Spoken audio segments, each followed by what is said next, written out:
Kita mulai. Assalamualaikum warahmatullahi wabarakatuh.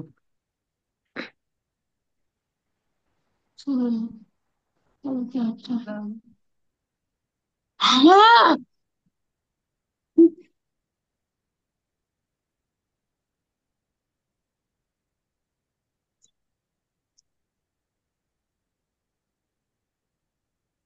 Baik, eh, terima kasih teman-teman semua.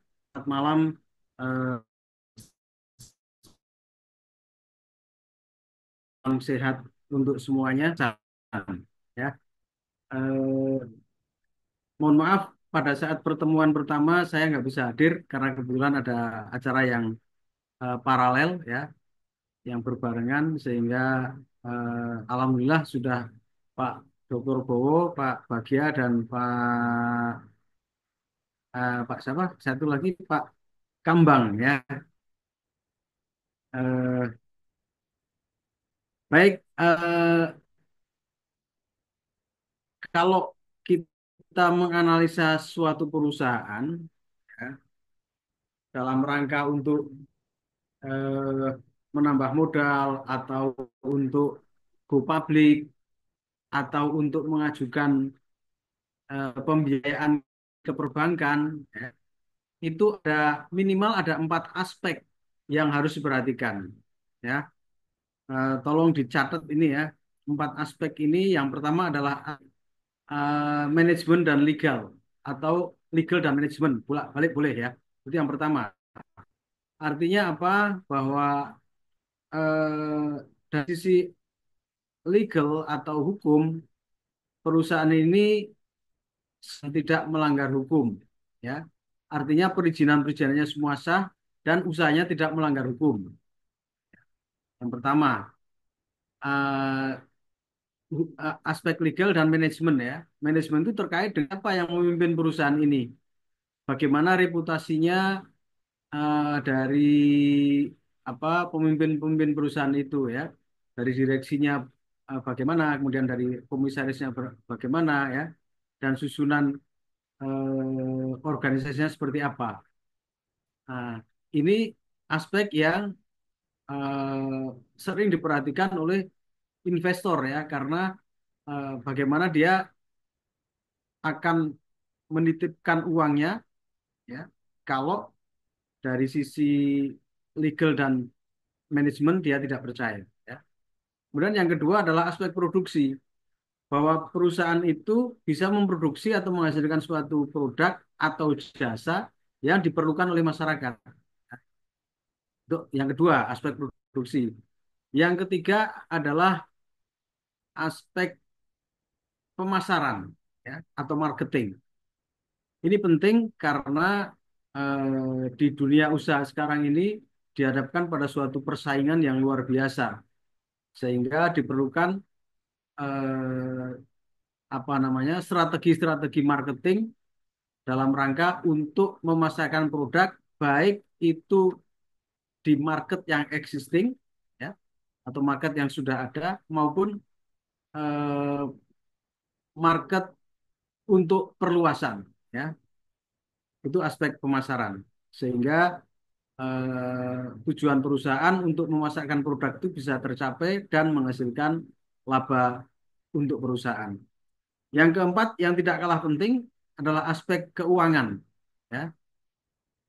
Kenapa keuangan penting? Karena segala sesuatunya diukur dengan uang ya. Ingat bahwa uang bukan segala-galanya, tapi harus diingat juga bahwa segala-galanya mesti pakai uang ya. Baik, itu sekedar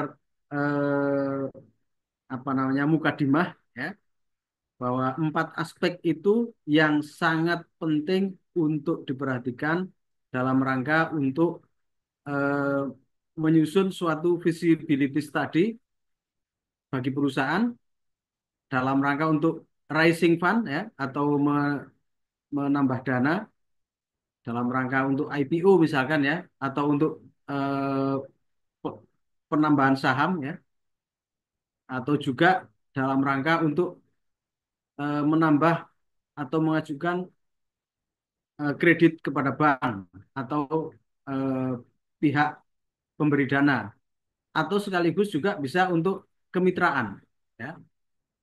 Saat sekarang ini ada yang namanya kalau bahasa syariahnya itu syirkah ya, syirkah atau kerjasama ya, maka badannya disebut dengan musyarakah ya atau kerjasama.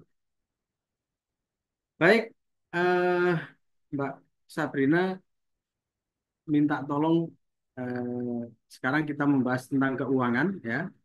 Jadi apa aja aspek keuangan yang perlu kita perhatikan dalam suatu perusahaan.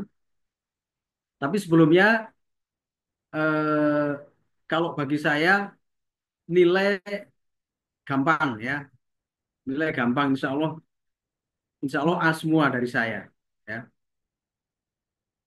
Yang penting adalah bahwa teman-teman semua nanti eh, ini kelas eksekutif ya, istilahnya kelas kelas yang sudah bekerja ya. Maka saya yakin Ya, Pak. teman-teman semua ya, teman-teman semua sudah memasuki dunia kerja, sudah merasakan bagaimana menerima gaji ya. Tapi alangkah indahnya kalau teman-teman juga eh, mulai untuk berusaha ya. Mulai dari yang kecil-kecil. Saya yakin eh, fasilitator yang lain kayak Pak Bowo, kayak Pak Kambang pasti eh, sangat menggarisbawahi bahwa teman-teman semua coba mulai dengan berusaha ya, karena banyak lah dari sisi agama juga kita berusaha itu nilainya lebih ya. Kemudian dari sisi duniawi juga bahwa semakin banyak pengusaha di suatu negara atau suatu masyarakat akan semakin maju perekonomian suatu bangsa atau suatu masyarakat ya. Saya rasa teman-teman semua setuju. Kita mulai dari yang kecil-kecil ya, dari hal-hal yang kecil aja, yang kelihatan, yang bisa terjangkau. Misalkan kalau teman-teman lihat di kanan kiri kita itu sekarang ada usaha yang kecil-kecilan seperti es teh Solo gitu ya, atau apa namanya fried chicken yang kecil-kecilan gitu, dan lain sebagainya lah banyak banyak. Itu potensi yang luar biasa yang bisa teman-teman semua masuki ya. Sekali lagi kalau untuk soal nilai, insya Allah tidak sulit buat saya ya, karena ujian yang sebenarnya itu adalah pada saat kita semua memasuki dunia kerja dan dunia usaha ya. Nah, nanti ukurannya keuangan tadi ya, keuangan. Baik, Mbak Sabrina minta tolong ditayangkan apa namanya yang tadi saya sampaikan.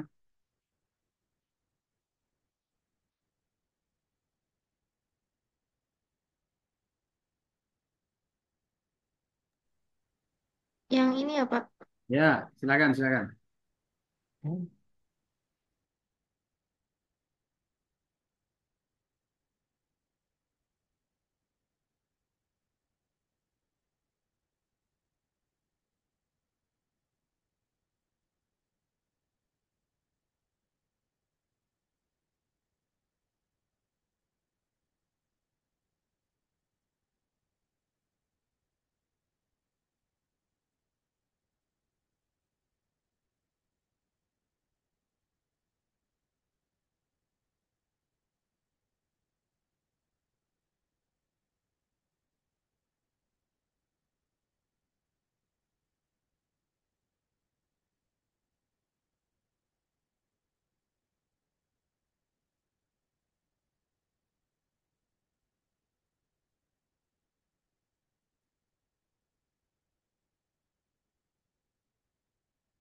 Gimana? Belum bisa ya?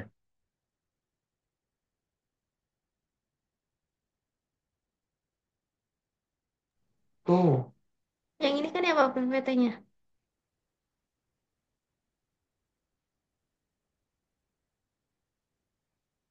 Hmm. Hmm. Hmm. Oh, iya. Berubah. Coba di full screen. Hmm. Hmm. Emang ini ya?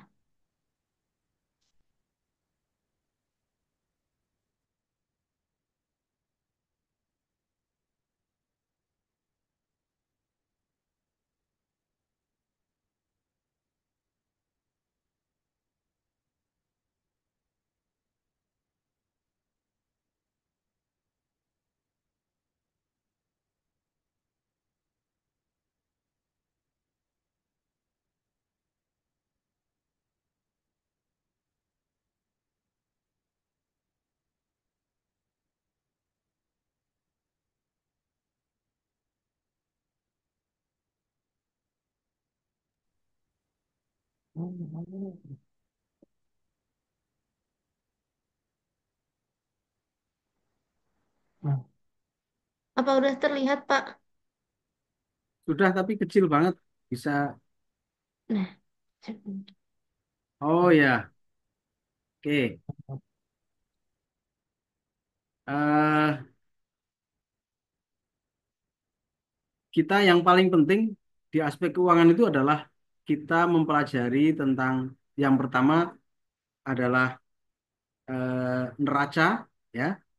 Kemudian laporan laba rugi. Tolong diingat-ingat ya, dicatat ya. Yang pertama eh, neraca, kemudian laporan laba rugi atau profit and loss analysis. Yang ketiga adalah cash flow. Yang selanjutnya adalah break point, break even point analysis. Ya, nanti selebihnya bisa teman-teman semua baca ya. Apa namanya, paper yang sudah saya sampaikan nanti di share aja. Eh, tapi yang perlu saya tekankan bahwa teman-teman, kita pelajari bersama bagaimana kita membaca sebuah neraca, kemudian bagaimana kita mengetahui apa itu laporan laba dan rugi atau profit and loss report, ya. Kemudian juga kita nanti sepintas bagaimana melihat cash flow, ya. Baik, tolong dilanjut ke neraca, Mbak.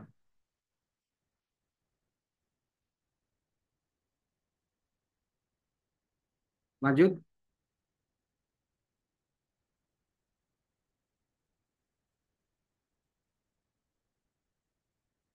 Nah, betul. Eh, Kalau kita melihat neraca sebuah perusahaan, ya, pasti di situ ada sisi aktiva dan sisi pasiva, ya. Di mana sisi aktiva dan sisi pasiva itu harus sama jumlahnya, balance, ya. Maka disebut dengan neraca itu karena kanan dan kiri jumlahnya sama, ya. Nah, yang kita lihat ini adalah neraca perbandingan antara tahun 2011 dengan 2012, ya. Ini sisi kiri ini adalah sisi aktiva dan sisi kanan adalah sisi pasiva. Ini sama, semua perusahaan pasti ada laporan atau ada neracanya. Bahkan rumah tangga pun ada, gitu ya. Perusahaan sekecil apapun pasti ada, ya. Cuman kadang-kadang tidak dibuat, gitu. Tapi untuk perusahaan yang sudah berkembang dan kemudian perusahaan yang besar, ya, apalagi perusahaan itu sudah go public, sudah memperoleh pinjaman dari bank dan sebagainya, ini yang menjadi penilaian, ya, yang menjadi penilaian perusahaan itu sehat atau tidak dari laporan keuangan itu, ya. Yang pertama neraca, yang kedua laba rugi, kemudian eh, cash flow dan lain sebagainya, ya. Baik, kita lihat neraca, ya. Kalau kita lihat tahun 2011, jumlah aktivanya adalah 2000, ya. 2000 ya angkanya, ya. Bisa di ini enggak, Mbak? Bisa digedein lagi nggak?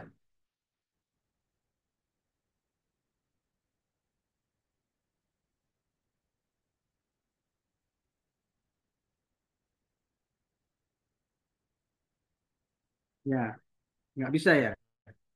Jumlahnya berapa itu bawah? Ya, coba. Nah, betul, 2000 ya. 2000. Nah, eh, aktiva sebanyak 2000 ini ya terdiri dari aktiva tetap dan aktiva lancar. Itu pasti ya. Aktiva tetap itu berupa apa? barang-barang yang seperti tanah, kemudian bangunan ya. Nah, sedangkan aktiva lancar itu berupa kas, kemudian piutang, ya, barang dagangan gitu.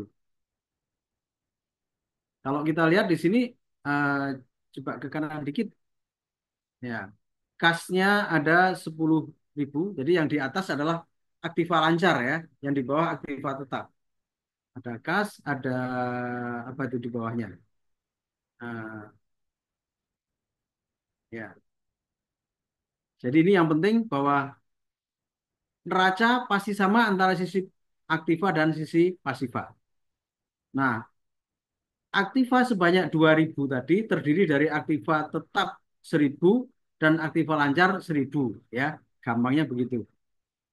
Nah, tadi yang terlihat di laporan neraca itu seperti itu. Nah, aktiva sebanyak 2.000 itu dari mana dibiayainya? Nah, ada modal sendiri, ada hutang, ya, dan lain lain sebagainya. Jadi kita lihat bahwa angka 2.000 atau aktiva senilai 2.000 itu dibiayai dengan hutang, ya. Hutangnya 60, kemudian hasil bayarnya hutang juga ini ya, 100 berapa itu angkanya, dan lain sebagainya ya. Kemudian yang di bawah adalah modal, ya. Ada saham saham biasa, ada saham preference ya, dan eh, yang terakhir biasanya adalah laba yang ditahan, ya. Jadi dari laporan neraca ini kita bisa lihat perusahaan ini berapa keuntungan yang diperoleh tiap tahunnya. Makanya kenapa dibandingkan antara tahun ini dan tahun sebelumnya supaya terlihat perkembangannya. Bisa dibandingkan ya, apakah aktivanya meningkat ya. Nah, aktiva meningkat itu diperoleh dari mana?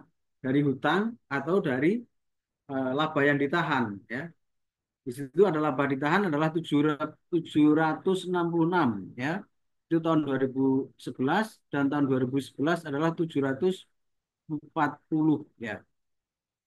Di situ dapat kita lihat ya bahwa perkembangan perusahaan dilihat dari situ ya. Eh, ini kalau dari sisi aktivanya menurun. Jadi bisa jadi ini perusahaan eh, bisa jadi menjual asetnya atau sebab yang lain ya. Tapi yang jelas bahwa dibandingkan tahun 2011, 2012 mengalami penurunan ya. Ini biasanya tidak menarik bagi investor ya. Biasanya yang menarik adalah kalau dari sisi pasifa juga naik, kemudian dari laba ditahan naik ya. Kemudian hutang boleh naik tapi tidak sebesar eh, apa hutangnya boleh naik tapi harus diimbangi dengan eh, apa namanya keuntungan yang meningkat. Itu dari sisi neraca ya. Jadi kita paham kalau tiap triwulan atau tiap eh, semester atau tiap akhir tahun biasanya di koran-koran itu ada laporan keuangan ya dari perusahaan-perusahaan besar atau dari perbankan biasanya ya. Jadi paling tidak kita tahu bahwa neraca itu minimal menggambarkan itu. Jumlah asetnya berapa, jumlah aset lancarnya berapa, aset tetapnya berapa ya. Nah, tentunya eh, aset tetap dan aset lancar ya itu berbeda-beda masing-masing perusahaan. Ya. Kalau kita lihat perusahaan manufaktur ya atau perusahaan yang memproduksi produk gitu, tanah dan bangunan itu jadi aset tetap. Berbeda kalau kita melihat laporan neracanya perusahaan eh, properti, ya. Maka dalam perusahaan properti yang namanya tanah dan bangunan itu menjadi aset produksi karena itu yang dijual, gitu ya. yang dijual. Jadi eh, nanti tergambar dalam neraca itu walaupun tidak di walaupun tidak diberikan informasi perusahaan apa gitu, kita melihat dari struktur neracanya itu tahu ini perusahaan apa gitu. Nah, beda lagi perusahaan transportir ya. Di situ akan besar aset berupa eh, alat transportasi, tapi itu merupakan alat produksi. Sedangkan bagi perusahaan manufaktur mungkin alat-alat atau alat transportasi dan sebagainya itu berupa menjadi aset tetap ya yang disusut tiap tahunnya. Baik, mungkin ada yang mau ditanyakan atau didiskusikan di neraca ini.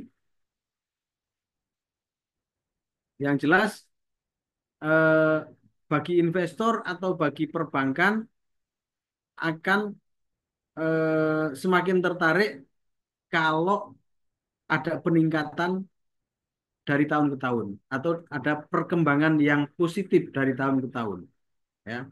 Misalkan dari sisi laba ditahan ya.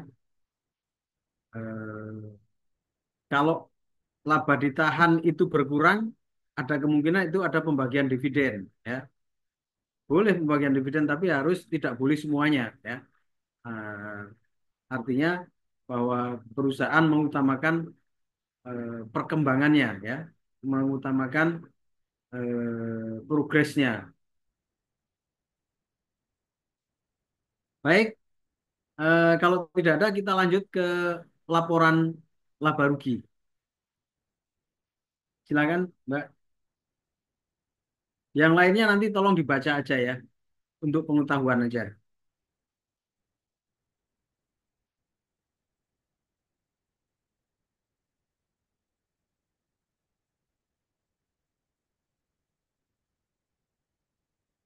Ya, sebentar. Yang dimaksud dengan laporan laba rugi atau profit loss report ya adalah laporan operasi perusahaan dalam suatu periode tertentu. Misalnya bulanan, triwulan, kuartalan, semesteran, tahunan yang mengikhtisarkan pendapatan dan beban perusahaan. Jadi bedanya ya teman-teman semua ya, kalau neraca tadi adalah posisi ya di akhir tahun. Kalau neraca akhir tahun. Posisi di akhir semester kalau neraca semester. Posisi di apa namanya? Di eh, triwulan kalau itu neraca triwulanan. Jadi saya analogikan begini. Kalau neraca itu seperti kita ambil foto gitu ya. Ambil foto, celek gitu. Nah, itu namanya neraca. Jadi posisi di saat itu. Nah, sedangkan laporan laba rugi itu seperti video. Ya. Jadi video dari awal semester sampai akhir semester. Itu laporannya begitu, ya. Laporan laba rugi. Tapi kalau yang namanya neraca itu di akhir aja, foto di akhir aja, gitu ya. Posisi di akhir aja. Jadi bedanya kalau laporan rugi laba itu apa namanya sekuen, ya, berturut-turut gitu. Kalau neraca hanya posisi terakhir. Ya. Kira-kira ada gambaran ya? Ada gambaran ya? Kalau Iya, Pak. laporan, ya, karena laporan rugi laba itu kan sepanjang waktu tersebut, gitu ya. Jadi misalnya bulanan, triwulan, kuartal, semester, tahunan, dan yang mengikhtisarkan pendapatan dan biaya perusahaan. Jadi di sini tergambar ya berapa pendapatan perusahaan, berapa biaya yang dikeluarkan oleh perusahaan, berapa pajak yang dibayar oleh perusahaan, dan yang terakhir berapa laba atau rugi perusahaan. Tujuannya adalah perencanaan dan pengendalian manajemen yang biasanya meramalkan laba dan rugi secara bulanan dan membandingkan dengan hasil aktual operasi perusahaan agar pengambilan langkah-langkah korektif sebelum masalah menjadi semakin serius. Kenapa perlu dibuat laporan laba rugi per bulan? Ya, biasanya perusahaan itu membuat RKAP atau rencana anggaran dan pendapatan, ya, dalam 1 tahun.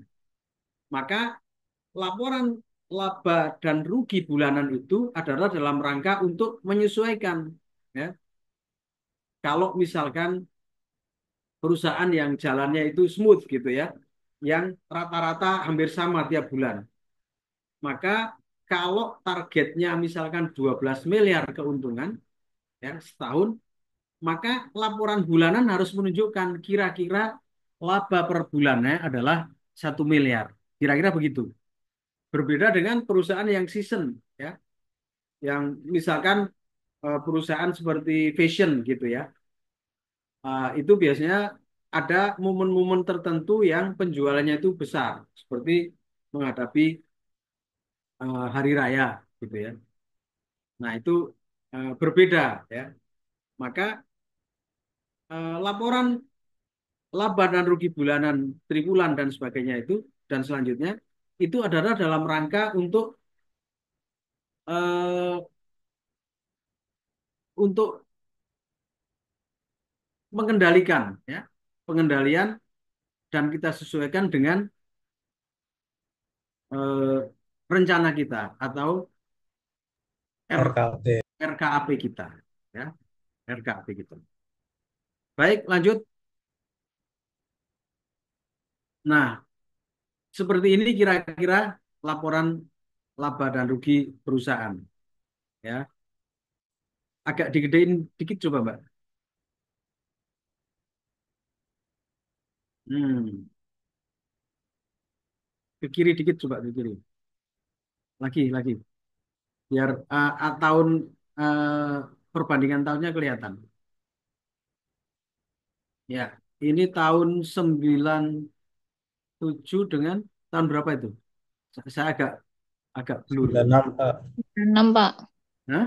97 sama 96. 96 ya. 6. Ya, berarti kalau kita lihat penjualannya itu meningkat ya di tahun penjualan bersihnya di tahun 97 itu mengalami peningkatan dibanding dengan tahun sebelumnya. Ini berarti ada ekspansi penjualan ya. Mungkin dengan cara memasuki pasar yang baru atau dengan cara yang lain ya. Kemudian kita lihat biaya apa? Biaya kecuali penyusutan ya meningkat juga ya. Kemudian penyusutannya meningkat. Kemudian total biaya operasi kita lihat eh, bunganya juga meningkat, biaya bunga ya. Kemudian laba sebelum pajak ini justru turun ya, turun. Nah, terakhir laba bersih mengalami Turun. penurunan sedikit ya, penurunan sedikit.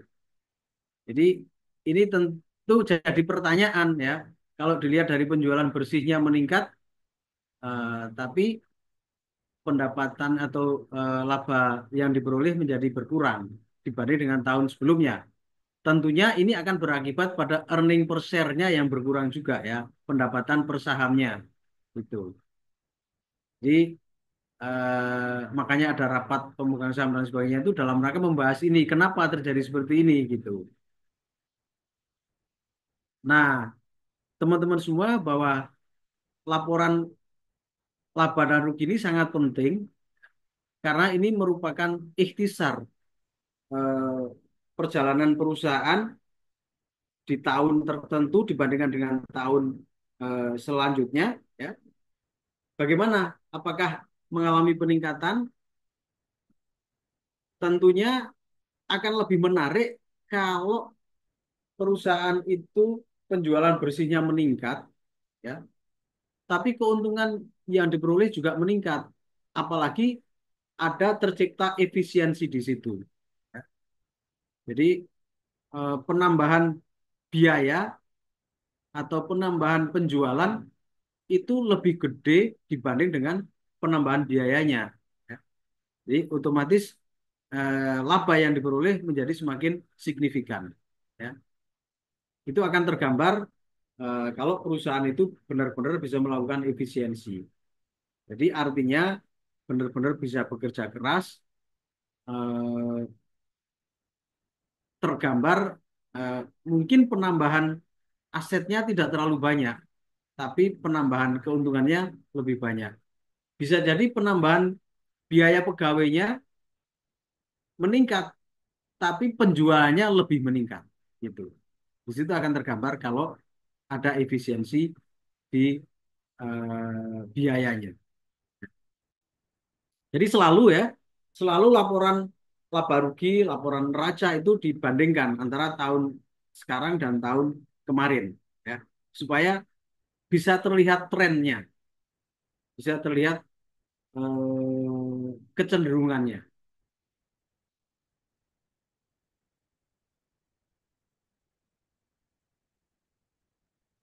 Jadi ini nanti laba yang ditahan ini, laba ditahan ini nanti tercermin di neraca. Jadi dari laporan neraca pun sudah kelihatan.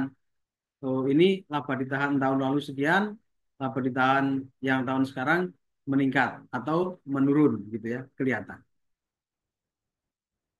Baik, jadi saya rasa teman-teman sudah paham ya namanya laporan eh, laba dan rugi perusahaan.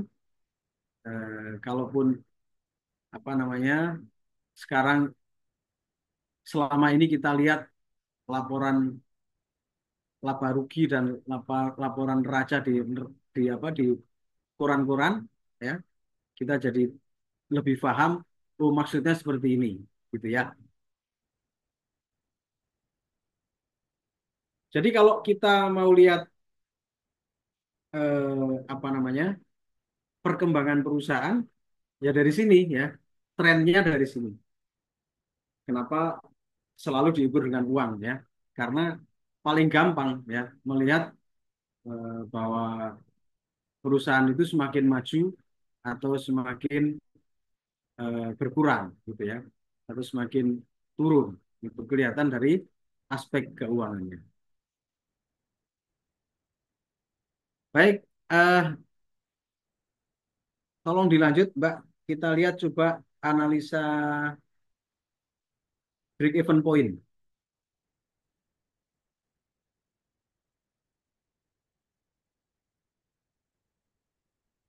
Nah, itu soal latihan nanti coba di ini aja ya, dibaca-baca aja.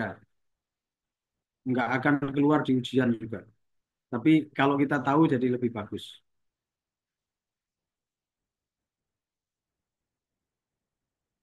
Nah, lanjut aja lanjut. Lanjut yang kita lihat yang ada apa namanya? Ada grafiknya. Nah, ini rumusnya ini grafik ya. Jadi dalam suatu perusahaan itu pasti ada yang disebut dengan unsur fixed cost atau biaya tetap. Maksudnya biaya tetap itu biaya yang cenderung tetap tidak terpengaruh oleh jumlah yang diproduksi. Misalkan contoh biaya tetap itu gaji pegawai administrasi, ya, gaji direksi, ya, gaji komisaris, gitu. Itu termasuk biaya tetap. Kemudian juga misalkan apa biaya apa namanya seperti eh, fixed cost yang ada di aset ya itu biaya tetap ya. Nah yang selanjutnya adalah biaya variabel. Biaya variabel itu adalah biaya yang terpengaruh oleh kenaikan jumlah yang diproduksi. Artinya semakin banyak produksinya maka jumlahnya semakin meningkat. Itu tergambar Kalau teman-teman semua lihat itu grafik yang berwarna hitam, ya, grafik yang berwarna hitam. Itu adalah eh, biaya variabel atau variable cost. Nah, kemudian yang disebut dengan fixed cost adalah yang flat ya, yang kanan namanya juga tetap fixed cost ya tetap ya. Itu kira-kira nilainya adalah berapa tuh? 85.000 atau 90.000 gitu ya. 85.000 atau 90.000. 95.000. Artinya apa? Berapapun yang diproduksi oleh perusahaan itu, maka perusahaan harus mengeluarkan biaya sebesar itu ya. Kalaupun perusahaan tidak melakukan produksi, maka tetap harus mengeluarkan biaya sebesar itu. Contohnya, kalau perusahaan tidak melakukan produksi, maka gaji administrasi kan tetap harus dibayar. Gaji direksi tetap harus dibayar. Misalkan biaya penyusutan untuk aset tetap harus dibayar, ya. Nilainya sama. Nah, itu kalau kita lihat garis yang hitam itu, grafik berwarna hitam, eh, itu yang disebut dengan variable cost. Artinya variable cost adalah biaya yang eh, apa? Yang naik dan turun tergantung dengan jumlah produksinya. Semakin kecil jumlah produksinya, maka semakin kecil biaya variabel. Ya, kalau yang diproduksi itu nol, ya, maka biayanya nol. Maka tergambar ini di atas garis itu eh, dimulainya adalah dari titik eh, fixed cost. Ya, semakin ke kanan, semakin banyak produksinya, maka semakin besar biayanya. Nah, yang disebut dengan break even point adalah titik produksi atau jumlah yang diproduksi oleh suatu perusahaan, ya, di mana penjualannya sama dengan fixed cost plus variable cost. Namanya dengan break even, maka uh, keuntungannya adalah sama dengan nol. Ya. Kalau kita lihat teman-teman semua bahwa nilai break even point itu adalah kira-kira kalau unitnya adalah kira-kira berapa itu? 300 380-an lah kira-kira ya. Unitnya adalah 380. Jadi artinya kalau perusahaan itu melakukan produksi dan penjualan sebanyak 380 unit, maka dia tidak mengalami keuntungan dan tidak menderita kerugian. Artinya keuntungannya sama dengan nol. Ya. Itu kalau dilihat dari unitnya. Kalau dilihat dari nilainya, kira-kira 200.000. Nggak tahu nih nilainya 200.000 US dollar mungkin ya. 200.000 US dollar. Maka di titik itu bisa melakukan analisa bahwa kalau perusahaan itu mau untung, maka harus melakukan produksi dan penjualan di atas angka tersebut. Harus melakukan penjualan atau produksi di atas 380 unit atau penjualan dengan nilai di atas 200.000. Ya.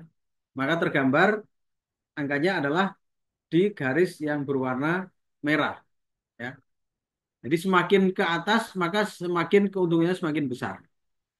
Nah, sebaliknya, kalau perusahaan itu memproduksi semakin kecil, maka kerugiannya semakin besar. Ya, contoh, kalau perusahaan melakukan produksi atau penjualan senilai 100, ya, maka eh, kira-kira berapa? Kira-kira nilainya berapa? Ada yang tahu? Kira-kira aja berapa? Kalau produksi dan penjualnya sama dengan 100, maka nilai penjualannya berapa kira-kira? Ada yang tahu? Kira-kira 50.000 ya. Coba kita tarik garis dari angka 50.000 ke kanan ke garis yang warna merah ya, ketemu dengan 100, maka kira-kira kalau perusahaan itu melakukan produksi dan penjualan 100 unit, maka nilai penjualannya adalah 50.000. Ya, kita tahu bahwa pada saat eh, produksi dan penjualan senilai 100, maka biaya yang dikeluarkan oleh perusahaan adalah kira-kira, coba kita tarik garis ke atas, kira-kira 100.000. Ya. Maka perusahaan menderita kerugian kira-kira 50.000. Coba kalau kita geser ke angka 200, kira-kira 200 kita tarik ke atas, maka kira-kira nilai penjualannya adalah 100.000. Ya. 100.000. Sedangkan biayanya adalah 140 ribuan kira-kira. Maka kerugiannya adalah 40.000. Gitu ya. Semakin ke kanan, maka kerugiannya semakin kecil. Pada saat 380 sama dengan nol. Maka analisa break even point ini menggambarkan bahwa eh, titik break even point adalah titik penjualan di mana perusahaan mendapatkan keuntungan sama dengan nol. Maka dengan analisa ini perusahaan bisa mengambil kebijakan atau strategi penjualan harus dilakukan, produksi dan penjualan harus dilakukan di atas nilai 380. Ya. Demikian. Ada yang mau ditanyakan di analisa break even point? Izin bertanya, Pak. Ya, siap. Terkait dengan BEP, Pak, break even point. Misalkan kita, bisakah ditarget, Kak? Misalkan, Pak, kita mau BEP ini dalam 6 tahun gitu, Pak. Itu gimana ya kita targetan bisnis plan kita supaya kita bisa BEP di dalam 6 tahun gitu, Pak. Jadi, terima kasih. Pertanyaan yang bagus. Jadi, kalau BEP ini beda dengan payback period, ya. Itu nanti kalau yang Mbak Nini tanyakan itu adalah payback period. Artinya Iya. perusahaan itu bisa mengembalikan investasi dalam berapa tahun atau berapa waktu. Nah, Oh sedangkan iya. break even point ini adalah eh, target yang harus dicapai dalam dalam jangka tahunan gitu ya, bukan sekian tahun tapi tahun ini gitu. Artinya Oh, apa? Artinya bahwa kalau tahun ini perusahaan mau mau memperoleh keuntungan, misalkan ini ya, misalkan kita tarik garis di angka 800 ini. Coba kita tarik angka 800 paling kanan itu, maka biayanya adalah sama dengan 300.000 kira-kira. Atau 310.000 lah. Kira-kira lah ya. Kira-kira. Maka kita tarik ke atas lagi, kita ketemu dengan garis merah, kita tarik ke kiri, maka nilai penjualannya adalah kira-kira 400.000. 400.000 dikurangi dengan 310 tadi ya, kira-kira. iya. Maka pada Betul. saat kita melakukan penjualan atau produksi sebanyak 800 unit, maka keuntungan yang kita peroleh adalah 400 dikurangi 310 tadi ya, ada 90.000. Begitu. Ya. Nah, tadi yang pertanyaan kalau terkait dengan jangka waktu itu adalah payback period. Itu nanti kita lihat di cash flow. Ya. Oh iya. Nah, kalau analisa break even point itu adalah analisa eh, berapa unit yang harus kita jual pada saat ini supaya memperoleh keuntungan tertentu. Ya, begitu. Beda ya, Pak. Ya, Baik, Pak. Makasih, Pak. ya, sama-sama. Terima kasih. Ada lagi yang mau ditanyakan? Jadi gitu ya, Mbak Nini dan teman-teman semua bahwa kalau analisa break even point itu terkait dengan unit penjualannya. Sedangkan nanti kita melihat analisa cash flow adalah terkait dengan eh, namanya payback period ya, payback period. Artinya apa? Dari analisa cash flow, cash flow itu kan kalau apa namanya kalau laporan laba dan rugi kan bisa bulanan, bisa eh, semesteran, ya, trimester ya, bisa semester, bisa setahun. Nah kalau cash flow itu biasanya lebih panjang jangkanya, bisa sampai 5 tahun atau bahkan 10 tahun. Nah itu tergambar di situ. Kalau perusahaan itu melakukan investasi dengan melakukan pembelian aset, kemudian ekspansi, eh, apa namanya, perluasan pabrik misalkan, ya, itu nanti akan tergambar kan, eh, cash flow itu kan terdiri dari penjualan tahunan berapa, kemudian biaya tahunan berapa, dan unsur-unsur yang lain ya, itu akan tergambar nanti. Gampangnya begini, namanya begini. Kalau kita beli mobil untuk rental, ya, beli mobil untuk rental, harganya mobil ini misalkan 100 juta, gampangnya ya, 100 juta. Kemudian mobil ini kalau kita rentalkan per bulan memperoleh keuntungan eh, gampangannya sekitar 5 juta, ya, 5 juta.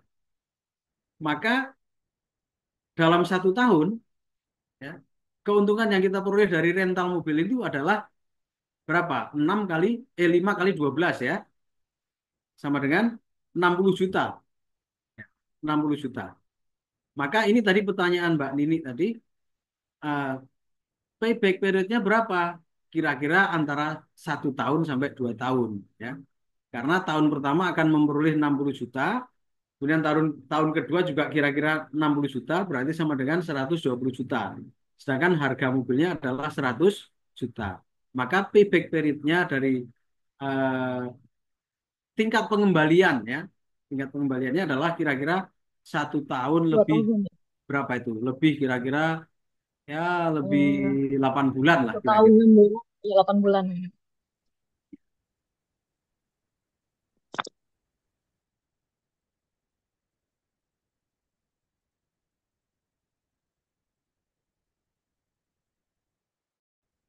Jadi teman-teman semua, bahwa tadi seperti yang saya sampaikan bahwa dalam analisa keuangan itu yang paling penting adalah kita eh, memahami bagaimana menganalisa neraca, ya. Dari neraca itu tergambar berapa asetnya perusahaan, berapa aset tetapnya, berapa aset eh, lancarnya berapa, kemudian aset itu dibiayai dengan apa, modalnya berapa, hutangnya berapa, ya, tergambar. Kemudian laba yang diperoleh perusahaan itu berapa, perkembangannya dibanding dengan neraca tahun sebelumnya. Demikian juga kalau kita melihat laporan laba dan rugi perusahaan, di situ tercermin eh, laba dan penjualan perusahaan berapa, kemudian biaya-biayanya berapa, eh, kita bandingkan antara tahun ini dan tahun sebelumnya lagi, akan tercermin efisiensi perusahaan. Ya, efisiensi perusahaan. Jadi semakin efisien sebuah perusahaan, maka akan semakin menarik orang untuk berinvestasi atau orang untuk memberikan pinjaman, ya, karena merasa aman, ya. Kemudian dari analisa BEP kita akan memperoleh gambaran bahwa berapa tingkat unit produksi yang harus dilakukan oleh perusahaan eh, supaya perusahaan memperoleh keuntungan. Ya. Di situ kan yang dicari titik nolnya berapa. Maka otomatis setelah ketahui titik nol, berarti semakin besar dari titik itu, maka akan diperoleh keuntungan. Demikian juga analisa cash flow ya. Cash flow itu paling penting ya. Karena apa? Karena ada perusahaan-perusahaan yang secara di atas kertas laba dan ruginya itu menunjukkan keuntungan, tapi nggak ada duitnya. Bisa jadi kenapa? Karena cash Piutang. flow-nya tidak positif. Maaf ya, bentar.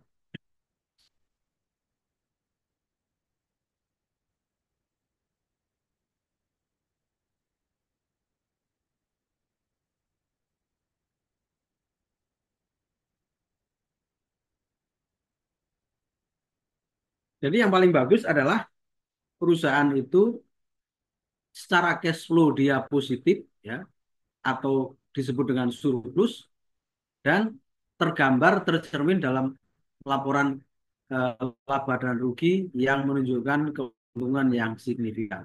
Ya. Jangan sampai eh,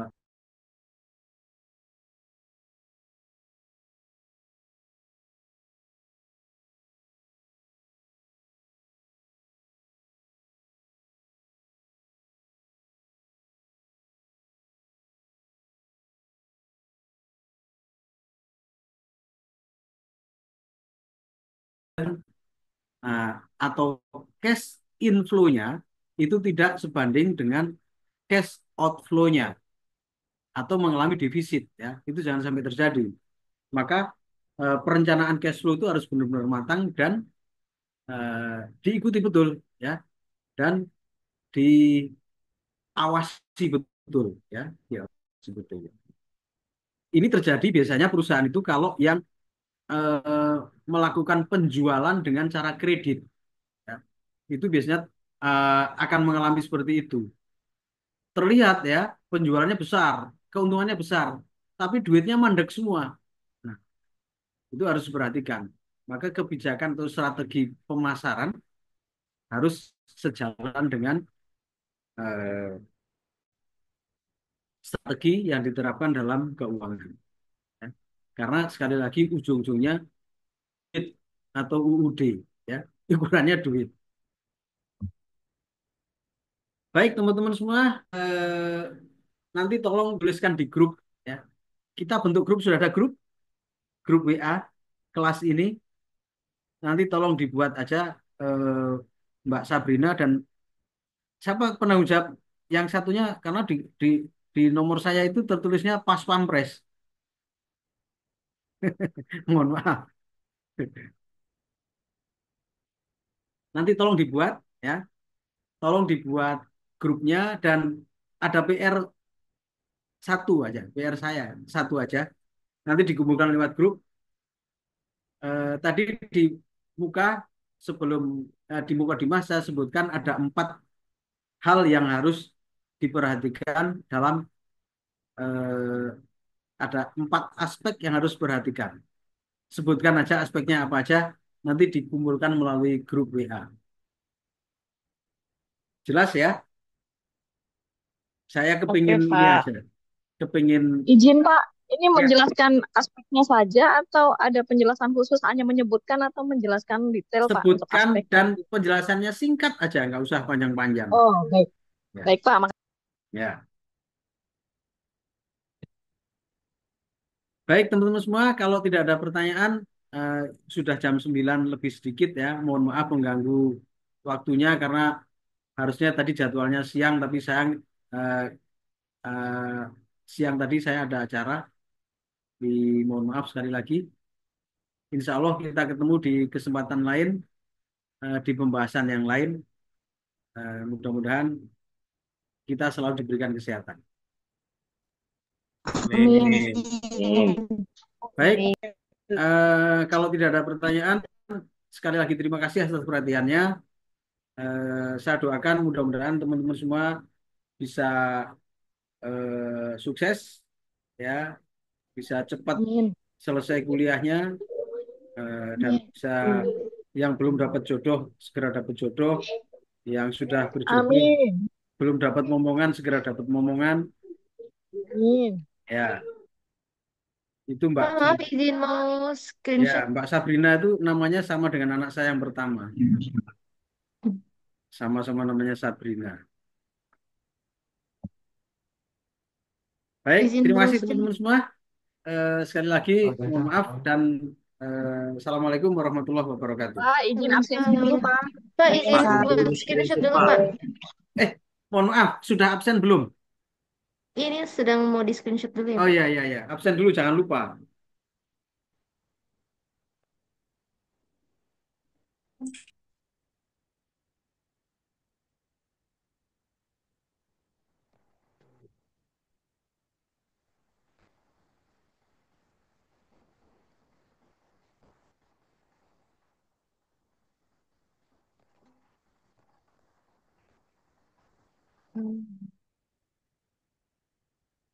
Sudah? Kok nggak Ya, udah diapa-apa? Pak. Biasanya Sudah. diapa-apa 1, 2, 3 gitu. Ya udah Pak. Udah kok. Udah Pak. Sudah? Udah. Baik, Sudah, terima Pak. kasih sekali lagi. Assalamualaikum warahmatullahi wabarakatuh. Waalaikumsalam. Terima kasih Waalaikumsalam Pak. warahmatullahi wabarakatuh. Makasih, Waalaikumsalam Pak. warahmatullahi wabarakatuh. Makasih, Pak.